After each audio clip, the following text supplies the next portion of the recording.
जय हिंद दोस्तों, welcome to my channel. हम हिस्ट्री में हमने गांधी युग स्टार्ट कर दिया है और गांधी युग में मैंने आपको पहले बताया था कि गांधी जी का जो प्रारंभिक जीवन था उसके बारे में, ठीक है। उसको एक बार थोड़ा सा रिवाइज करेंगे और फिर चलते हैं हम रॉलेट एक्ट पर, ठीक है ना।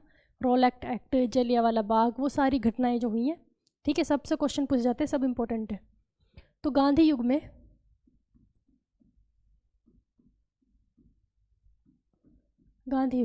गांधी जी के बारे में टोटल पढ़ लिया था, है ना। स्टार्टिंग जब मतलब गांधी जी को हमने इंडिया में, भारत में एंट्री करा दी थी, ठीक है। गांधी जी का जन्म 2 अक्टूबर 1869 को हुआ। इनके पिता का नाम करमचंद गांधी, गांधी जी का पूरा नाम मोहनदास करमचंद गांधी, ठीक है। गांधी जी की माता का नाम पुतलीबाई, गांधी जी की पत्नी का नाम कस्तूरबा गांधी, ठीक है। और गांधी जी के जो बेटे थे, गांधी जी के 4 बेटे थे, ठीक है ना। उनका नाम था हरिलाल, मनीलाल, रामदास और देवदास। रामदास और देवदास, ठीक है। मतलब के 2 तो लाल थे उनके, 2 उनके दास थे, ठीक है ना। 2 लाल 2 दास। एक और है जिसको गांधी जी का 5वां पुत्र कहा जाता है, उनका नाम है यमुना लाल बजाज। कहीं तो आएगा जमुना, कहीं आएगा यमुना। यमुना लाल बजाज, यमुना लाल बजाज को गांधी जी का 5वां पुत्र कहा जाता है, 5वां पुत्र, ठीक। गांधी जी का 5वां पुत्र यमुना लाल बजाज को कहा जाता है। इसके बाद देखो, 1869 को गांधी जी का जन्म, 1888 में गांधी जी क्या हुए, मतलब कि लंदन चले गए पढ़ाई के लिए। फिर 1891 में लंदन से लौटे, 1893 में साउथ अफ्रीका चले गए, ठीक है। साउथ अफ्रीका चले गए, किसका, दादा अब्दुल्ला का केस लड़ने के लिए साउथ अफ्रीका चले गए। वहाँ पर जब इन्होंने देखा कि रंग भेद बहुत ज़्यादा है ना, काले गोरे में बहुत ज़्यादा फ़र्क किया जाता है, तो 1894 में इन्होंने नेटाल कांग्रेस बोलते हैं, इंडियन कांग्रेस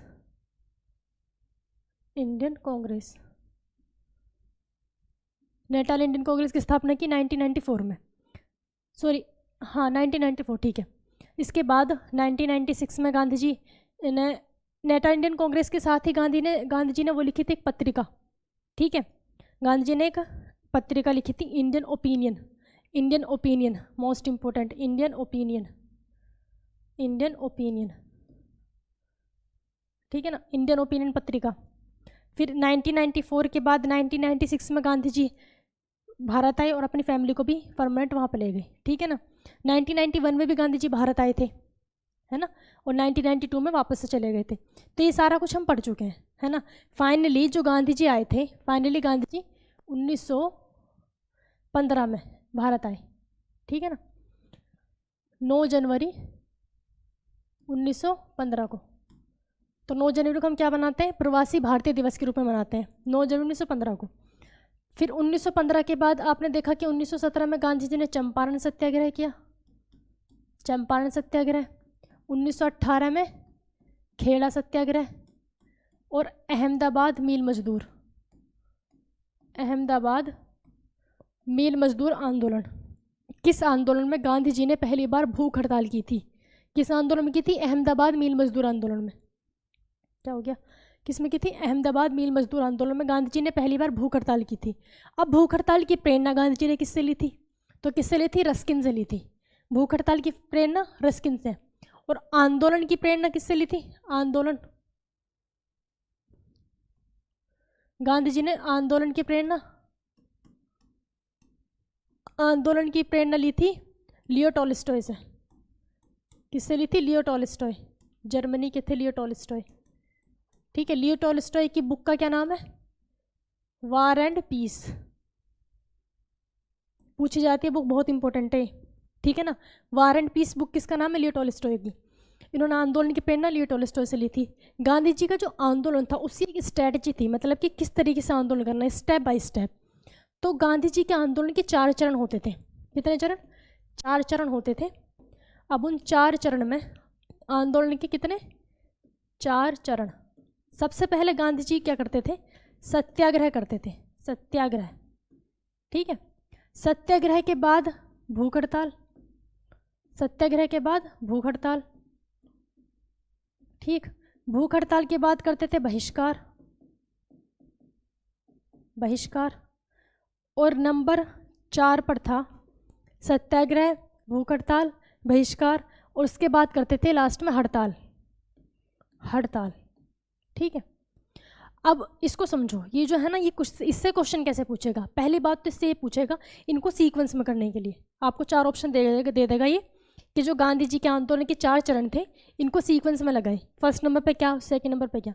देखो सत्याग्रह का मतलब क्या होता है, इसको आप जैसे हिंदी में होता है ना संधि विच्छेद, है ना, वो करके देखो। सत्याग्रह यानी कि सत्य के लिए क्या हो गया, आग्रह। सत्य, सत्य जो सत्य बात है, जो सच बात है, उसके लिए क्या करना, आग्रह करना। सिर्फ मतलब बातों से कि देखो ये बात गलत है ना, आप इसको ऐसा करो, आप गलत कर रहे हो, ठीक है ना, ऐसे इस तरीके से मतलब सत्य के लिए आग्रह करना। उससे बात नहीं बनती है तो गांधी जी फिर क्या करेंगे, भूख हड़ताल, ठीक। इनके साथ जो भी लोग जुड़े हैं उस आंदोलन में क्या करेंगे, भूख हड़ताल करेंगे। भूख हड़ताल से भी बात नहीं बनी तो थर्ड स्टेप आएगा बहिष्कार। बहिष्कार होता है मतलब बाइकाट कर देना किसी चीज़ का, है ना, उसका बहिष्कार कर देना, बाइकाट कर देना, बहिष्कार करेंगे। अब बहिष्कार भी नहीं से भी बात नहीं बनती है तो फिर क्या करेंगे, हड़ताल करेंगे। अब हड़ताल और भूख हड़ताल में क्या फ़र्क है। हड़ताल का मतलब होता है कि कुछ भी नहीं करना। मान लिया कोई फैक्ट्री है ना, अगर फैक्ट्री में हड़ताल हो गई तो ना तो उसका कुछ काम करेंगे और वहाँ पे धरना देके बैठे रहेंगे, ठीक है। भूख हड़ताल में क्या होता है, सिर्फ मतलब वो भूख हड़ताल होगी एक तरह से पर्सनली, मतलब खुद खाना नहीं खाएंगे, है ना, तो होती है भूख हड़ताल। क्लियर। जैसा आपने सुना होगा वो आंध्र प्रदेश का है ना वो केस, जो आंध्र प्रदेश भाषा आधार पर, आंध्र प्रदेश जो भाषाई आधार पर राज्य बनने वाला जो पहला राज्य कौन सा था, आंध्र प्रदेश था, ठीक। तो आंध्र प्रदेश में क्या हुआ, आंध्र प्रदेश में कौन थे, पेट्टू श्री रामलू, उन्होंने क्या किया था, भूख हड़ताल की थी। भूख हड़ताल की वजह से उनकी मृत्यु हो गई थी, तब ये पूरा बवाल होता, ठीक है ना। वो पॉलिटी का पार्ट है, जब मैं पॉलिटी पढ़ाऊंगी तब आपको वो डिटेल में बताऊंगी, ठीक। तो ये क्लियर है। गांधी जी के आंदोलन कितने चरण थे, 4 चरण थे। तो गांधी जी का हमने प्रारंभिक जीवन सारा देख लिया, भारत में एंट्री हो गई, उन्होंने 2-3 लगातार सफल आंदोलन कर लिए, है ना। अब देखते हैं गांधी जी के उपनाम। गांधी जी को बहुत सारे नामों से बुलाया जाता है और ये उपनाम पूछे जाते हैं। जैसे गांधी जी को महात्मा कहा जाता है तो महात्मा की उपाधि किसने दी थी। गांधी जी को बापू भी कहा जाता है तो बापू की उपाधि किसने दी थी। राष्ट्रपिता कहा जाता है, मंगल बाबा कहा जाता है, जादूगर कहा जाता है। तो इस तरीके से ना क्वेश्चन आते हैं, ठीक है। तो अब देखते हैं गांधी जी के क्या थे उपनाम। उपनाम कह सकते हैं या फिर उपाधियाँ, गांधी जी की उपाधियाँ, है ना, उपाधियाँ, गांधी जी की उपाधियाँ, ठीक। सबसे पहले देखते हैं कि अंग्रेजों ने गांधी जी को क्या क्या कहा था।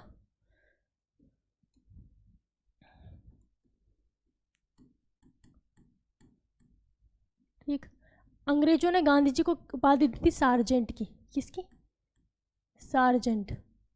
अब सार्जेंट की उपाधि क्या क्यों दी थी, सार्जेंट जब फर्स्ट वर्ल्ड वार हुआ था, फर्स्ट वर्ल्ड वार कब से कब हुआ था, 1914 से 1918 के बीच, ठीक है ना, फर्स्ट वर्ल्ड वार हुआ था। तो फर्स्ट वर्ल्ड वार जब हुआ, प्रथम विश्व युद्ध हुआ, तो गांधी जी ने बहुत सारे इंडियंस को अंग्रेजी सेना के साथ भेज दिया था, ठीक है ना, मतलब लड़ने के लिए।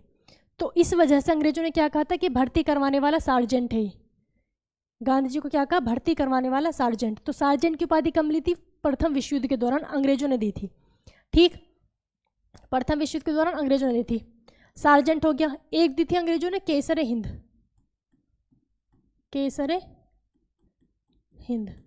अब आगे आगे हम पढ़ते रहेंगे ना तो वो सारे आपको क्लियर हो जाएंगे कि कब कब किसने क्या कहा था, ठीक है। एक बार पूछ सबको एक साथ देख लेते हैं, फिर जैसे जैसे वो बातें वो आएंगे ना, वो सारे जो मैं आपको पढ़ाऊंगी तो तब सब और क्लियर हो जाएगा, ठीक। तो सार्जेंट की होगी, केसर हिंद की हो गई। एक दिया था one man boundary force, one man boundary force, है ना, यानी कि एक ऐसा या तो वन मैन आर्मी भी कहा था, वन मैन आर्मी आता है, या फिर आता वन मैन बाउंड्री फोर्स, मतलब अकेला आदमी जिसने एक फोर्स के बीच में क्या बना दी, बाउंड्री बना दी। गांधी जी की इतनी पावर, उनकी बातों में इतनी पावर थी कि उनके कहने से पूरे का पूरा इतना बड़ा जो भी बवाल हो रहा है कुछ भी, उसको गांधी जी रोक सकते थे, ठीक है। तो क्या कहा था, one man boundary force, one man boundary force लिख देती हूँ, चलो। या फिर वन मैन आर्मी भी आता है, वन मैन आर्मी या फिर वन मैन बाउंड्री फोर्स। ठीक है, ये तीनों उपाधि किसने दी थी? अंग्रेजों ने दी थी। इसके बाद है एक विंस्टन चर्चिल। कौन? Winston Churchill. विंस्टन चर्चिल, ठीक है ना। विंस्टन चर्चिल जो थे वो वहाँ के इंग्लैंड के क्या थे? प्रधानमंत्री थे। लेकिन विंस्टन चर्चिल ने गांधी जी को कहा था अर्धनग्न फकीर। क्या कहा? अर्धनग्न फकीर, अर्धनग्न फकीर। क्योंकि गांधी जी मतलब जो कपड़े पहनते थे, आपने फोटो वगैरह तो देखी हैं, धोती और फिर मतलब बस ऐसे डाल के रखते थे। ठीक है, तो अर्धनग्न फकीर कहा था किसने? विंस्टन चर्चिल ने। तो विंस्टन चर्चिल भी क्या था? अंग्रेज था, लेकिन एक तो होता है टोटल अंग्रेज और एक होता है पर्सनली किसने कहा था। तो पर्सनली विंस्टन चर्चिल ने कहा था अर्धनग्न फकीर। जब अर्धनग्न फकीर कहा था उस टाइम पे प्रधानमंत्री नहीं थे, बाद में ही प्राइम मिनिस्टर बने थे। ठीक है, ये भी है, जब आगे पढ़ोगे तो इवेंट वो क्लियर तब होगा। ठीक है, फिलहाल बस ऐसे याद कर लो। तो विंस्टन चर्चिल ने किसकी उपाधि दी? अर्धनग्न फकीर की। ठीक, इसके बाद रविंद्रनाथ टैगोर, रविंद्रनाथ टैगोर, रविंद्रनाथ टैगोर, रविंद्रनाथ टैगोर ने उपाधि दी थी महात्मा की।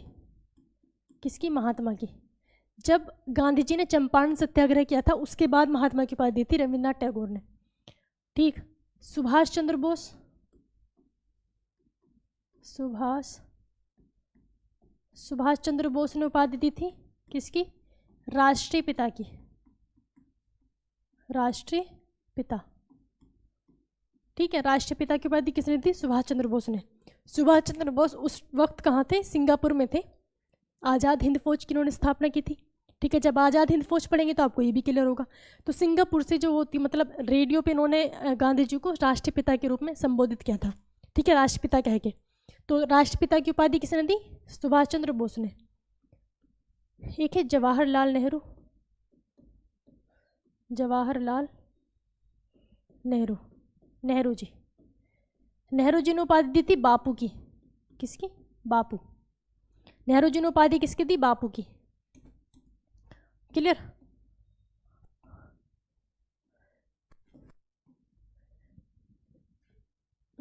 एक है शेख मुजीबुर रहमान, शेख मुजीबुर रहमान। शेख मुजीबुर रहमान ने उपाधि दी थी, शेख मुजीबुर रहमान उपाधि दी थी मंगल बाबा। किसकी? मंगल बाबा की। मंगल, मंगल का अर्थ मीनिंग कहते नहीं कि सब कुछ मंगल हो, यानी कि सब कुछ अच्छा। तो ये ऐसे बाबा थे कि इनके होने से सब मंगलमय हो जाता है ना। तो इस तरीके से वो वाला सेंस था। तो किसकी उपाधि थी? मंगल बाबा की। किसने? शेख मुजीबुर रहमान ने। अब आते हैं कौन? हमारे खुदाई खिदमतगार। खुदाई खिदमतगार संस्था है, खुदाई खिदमतगार,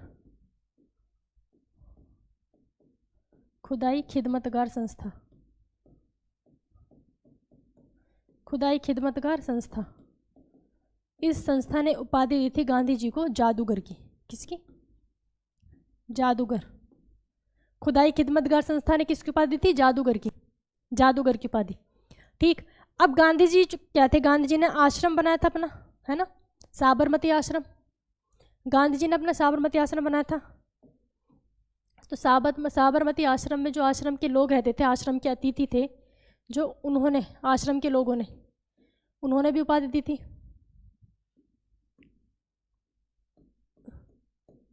आश्रम के लोग क्या कहते थे? आश्रम के लोग, या कह सकते हैं आश्रम के अतिथि, आश्रम के अतिथि।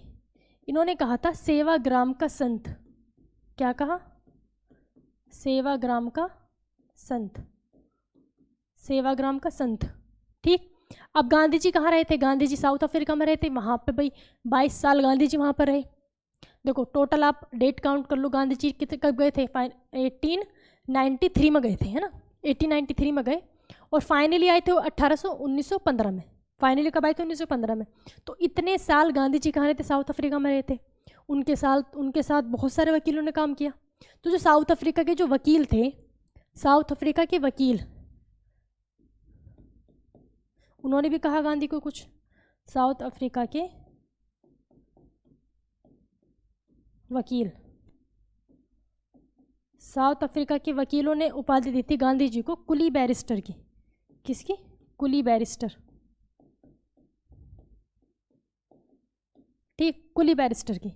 तो ये सारे के सारे इंपॉर्टेंट है, ये सारे के सारे इंपॉर्टेंट है, आप स्क्रीनशॉट ले सकते हैं। ठीक है, ये सारे के सारे बहुत इंपॉर्टेंट है। अब आगे आगे जैसे जैसे ये सब इवेंट्स आएंगे तो आपको और अच्छे से याद हो जाएगा। ठीक, तो अब हम चलते हैं किस पे? Rowlatt act. देखो रोलेक्ट एक्ट, रोलेक्ट एक्ट,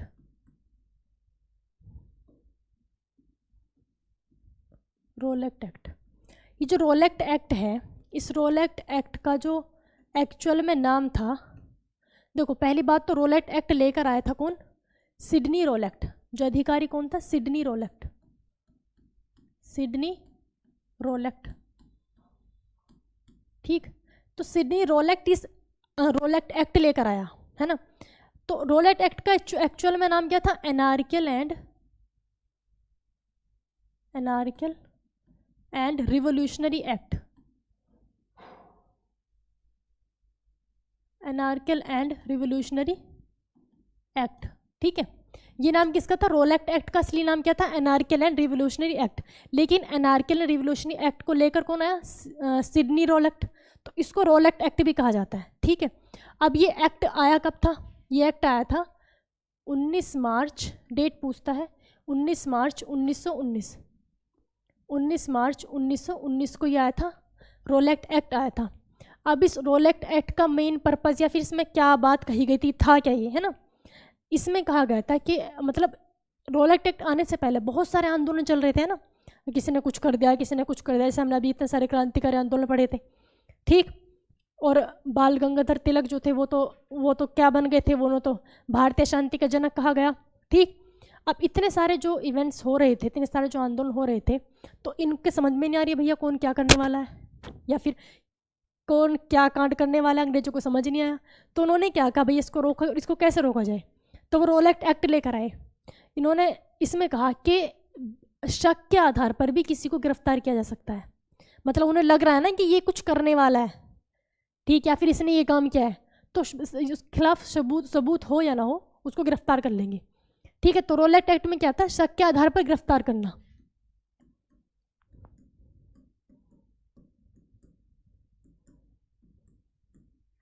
शक के आधार पर गिरफ्तार करना।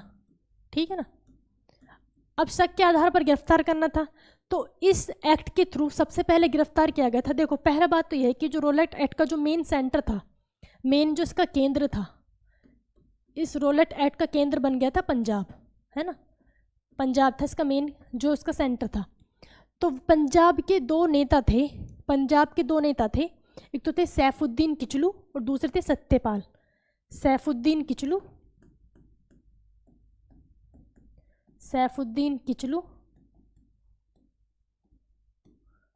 और सत्यपाल। ठीक है, इन दोनों को गिरफ्तार कर लिया रोलेक्ट एक्ट के तहत। ठीक है ना, रोलेक्ट एक्ट के तहत किन दो लोगों को सबसे पहले गिरफ्तार किया गया था? सैफुद्दीन किचलू और सत्यपाल। अब इनको गिरफ्तार कर लिया तो पंजाब के लोगों में एकदम से मतलब उन्हें बहुत गुस्सा आया, और उस टाइम पे था भी बैसाखी का टाइम, है ना। तो सैफुद्दीन किचलू सत्यपाल को जब गिरफ्तार कर लिया तो इसके बाद आएगा जलियांवाला बाग, है ना, सब जानते हैं। लेकिन फिर गांधी जी भाई थे भारत में, गांधी जी तो 1915 में आ चुके थे। तो गांधी जी के कहने पर 6 अप्रैल को, अच्छा 6 अप्रैल से पहले आप पढ़ो क्योंकि 30 मई आएगा ना। 6 अप्रैल से पहले देखो 30 मई, 30 मई, ठीक है ना। 30 मई को एक आंदोलन चलाया था, कर मत दो आंदोलन, कर मत दो, कर मत दो आंदोलन, कर मत दो आंदोलन चलाया था। अभी कर मत दो आंदोलन किसने चलाया? ये जो आंदोलन था कर मत दो आंदोलन, कर मत दो आंदोलन चलाया किसने था? स्वामी श्रद्धानंद ने, स्वामी श्रद्धानंद। स्वामी श्रद्धानंद ने क्या चलाया? कर मत दो आंदोलन। अब ये मैं आपको स्पेशली इसलिए बता रही हूँ क्योंकि इसमें कन्फ्यूज़न होता है। देखो ये क्या है? ये आंदोलन है, एक नारा भी है कर मत दो, एक कर मत दो नारा भी है। आंदोलन का आंदोलन अलग चीज़ होती है और नारा वही के मतलब नारा, नारेबाजी करना, नारा लगाना। जैसे इनकलाब जिंदाबाद क्या था? नारा था, है ना। तो या फिर तो कर मत दो एक क्या है, नारा भी है। इतना कर मत दो क्या है, जो नारा है, कर मत दो नारा जो है वो किसने दिया था, सरदार वल्लभ भाई पटेल ने। सरदार वल्लभ भाई पटेल, सरदार वल्लभ भाई पटेल ने क्या दिया था, कर मत दो नारा। और कर मत दो आंदोलन किसने चलाया था, कर मत दो आंदोलन किसने चलाया, स्वामी श्रद्धानंद ने, स्वामी श्रद्धानंद ने। ठीक है ना। अब रोलेट एक्ट आपको समझ आ गया, किस रोलेट एक्ट के तहत किस किस को गिरफ्तार कर लिया था, पंजाब के दो नेता सैफुद्दीन किचलू और सत्यपाल। सैफुद्दीन किचलू को बहुत पूछता है, सबसे पहले इनको गिरफ्तार किया था। ठीक है ना, ये क्वेश्चन बहुत ज़्यादा पूछा जाता है कि रोलेट एक्ट के तहत किसको गिरफ्तार किया गया था, सबसे पहले सैफुद्दीन किचलू को। ठीक है, अब आगे चलते हैं। अब गांधी जी ने क्या किया, गांधी जी के कहने पर इस रोलेट एक्ट के खिलाफ क्या चली, पूरे भारत में हड़ताल शुरू हो गई। ठीक है ना, पूरे भारत में क्या हो गई, देशव्यापी हड़ताल, क्या कहते हैं इसको, देशव्यापी हड़ताल, यानी कि पूरे देश में। तो ये जो हड़ताल हुई 6 अप्रैल को हुई। 6 अप्रैल को गांधी जी के कहने पर क्या होगी, हड़ताल। हड़ताल किसने शुरू की थी, गांधी जी ने। ठीक, अब 6 अप्रैल को गांधी जी कहने पर तो हड़ताल होगी, फिर 8 अप्रैल को गांधी जी को भी गिरफ्तार कर लिया। 8 अप्रैल को गांधी जी को क्या कर लिया, गिरफ्तार कर लिया।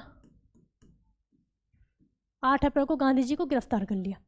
ठीक, तो ये क्या है, हमारा रोलेट एक्ट है। अब इसका जो आउटकम हुआ वो क्या हुआ, जलियांवाला बाग। अब पढ़ेंगे क्या जलियांवाला बाग। अब देखो इससे क्वेश्चंस रोलेट एक्ट से कि रोलेट एक्ट आया कब, 19 मार्च 1919 को। रोलेट एक्ट को क्या कहा गया, रोलेट एक्ट को कहा गया, जैसे ये क्या था रोलेट एक्ट बेसिकली कि मतलब किसी को भी आप शक के बिना पर, है ना, शक के बेस पर आप गिरफ्तार कर सकते हैं, है ना। अंग्रेजों को लगा कि भैया ये कुछ काम करने वाला है या फिर ये काम इसने किया है, उसको गिरफ्तार करके ले गए। तो इस रोलेट एक्ट को क्या कहा गया, नो अपील, नो दलील, नो वकील। मतलब कि बिना वकील नहीं, बिना अपील आएगा पहले, बिना अपील, बिना वकील और बिना दलील, बिना दलील। ठीक है, बिना अपील, बिना वकील, बिना दलील का मतलब नो अपील, नो वकील, नो दलील। ये किसको कहा गया, रोलेट एक्ट को कहा गया। रोलेट एक्ट का असली नाम क्या था, anarchical and revolutionary act, anarchical and revolutionary act. ठीक है, गांधी जी ने इसको क्या कहा था, काला कानून कहा था। गांधी जी ने क्या कहा, काला कानून। ठीक है ना, काला कानून, गांधी जी ने इसको काला कानून, अंधा कानून भी इसी को कहा जाता है। वैसे तो अंधा कानून नॉर्मल कानून होता अंधा है, कहते हैं ना अंधा कानून है, तो ये क्या है, ये काला कानून है। गांधी जी ने क्या कहा था, काला कानून। ठीक, रोलेट एक्ट के तहत किसको सबसे पहले गिरफ्तार किया गया था, सैफुद्दीन किचलू और सत्यपाल को। रोलेट एक्ट मतलब जब बीच में रोलेट एक्ट के पास ही क्या होता, 30 मई को कर मत दो आंदोलन किसने चलाया था, स्वामी श्रद्धानंद ने। और इसका कर मत दो जो नारा है किसने दिया, सरदार वल्लभ भाई पटेल ने। ठीक, ये हो गया। अब आता है, अब जी जो रोलेट एक्ट आया इसमें सबको, गांधी जी को भी गिरफ्तार कर लिया, है ना, गांधी जी को गिरफ्तार कर लिया, से उनके जो पंजाब के नेता थे सैफुद्दीन किचलू, सत्यपाल, उनको भी गिरफ्तार कर लिया। तो सारे के सारे लोग इसका थोड़ा सा मतलब विरोध करने के लिए, है ना, सिर्फ मतलब बातें करने के लिए, ना तो कोई मारधाड़ थी, बहुत शांति से, है ना, बहुत ही शांति से लोग जमा हो गए कहाँ पर, अमृतसर के जलियांवाला बाग में, है ना।